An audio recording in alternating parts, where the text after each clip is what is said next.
You don't have to have a gym if you are trying to condition your body. This whole word is your gym.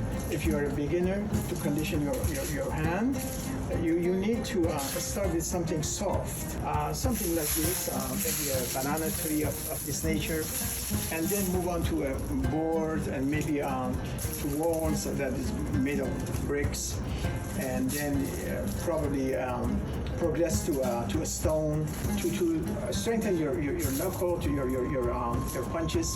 The issue is that sometimes when it gets a very dangerous criterion and status that you have to really protect yourself and your family or your loved ones, I don't think punching is something that I would use. It's most efficient and most decisive and much more dangerous to sometimes use your fingertips if they are conditioned now and for the sensitive and very dangerous spot on the opponent body, like the temple or the eyes, the throat, the aorta and esophagus. Of course, then you have you can come to solar plexus and even you can any place that it's really soft tissue. All the soft tissues, you can kind of rip them off. You can break them, and also the growing, from the central point. Also, you can use your thumb if it's conditioned. You can use a middle knuckle punch. You can use basically this for like a shote for the side hand attack if it's conditioned. More dangerous, elbow and also forearms. But all of this is very decisive, very important. But one thing that is more imperative, it is when the assailant, the enemy or the offender. Now this is not a ring, it's not a competition. You don't have a referee or you don't have rules and regulation and inhibitions.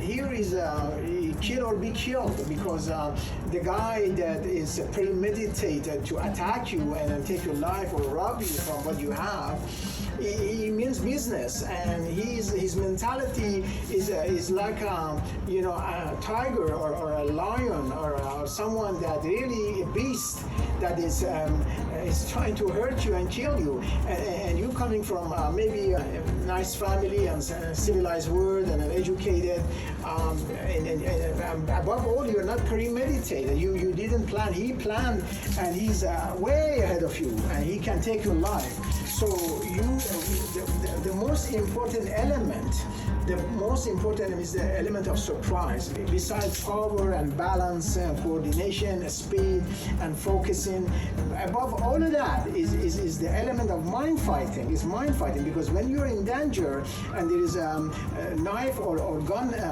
wielding assailant and offenders and enemies, or even a terrorist, kick or punch is not going to help you. Your best teacher, your best helper, your best assistant is your brain, that has to really be quick, sharp, and witty, very witty, to really outmaneuver the opponent and do something, element of surprise, act in a covert, surreptitious, and very cunning and very sneaky way to attack him. And one time that you attack him, you should not get up. You should attack him in a place and you cannot miss, because if you miss and hesitate, and once you start your attack, God help you not to hesitate. You have to go all the way. But anyway, you start with something soft of this nature, and you have a lot. You hit like this. Yeah.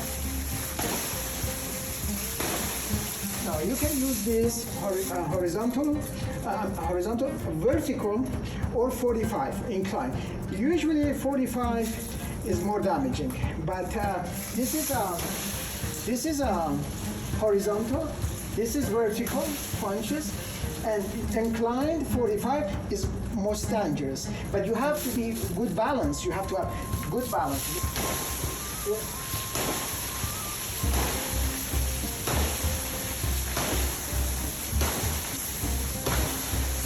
once you do this, then you can move on to, it's a little bit harder than that one.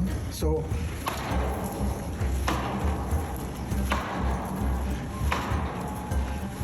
then you move to a little, something a little bit more harder. You can look at like an iron.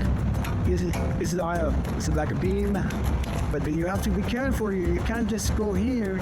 If you're a beginner, you have to start, as I said, with something soft and gradually, incrementally, little by little, move on to something more sturdy, more stronger, and eventually you get to this, or maybe a stone, and that way you have conditioned your fist, and you can even condition your shin, and because sometimes it's a good idea to attack with shin, with elbows, and of course your fist is the most fastest, and you have to be the most precise.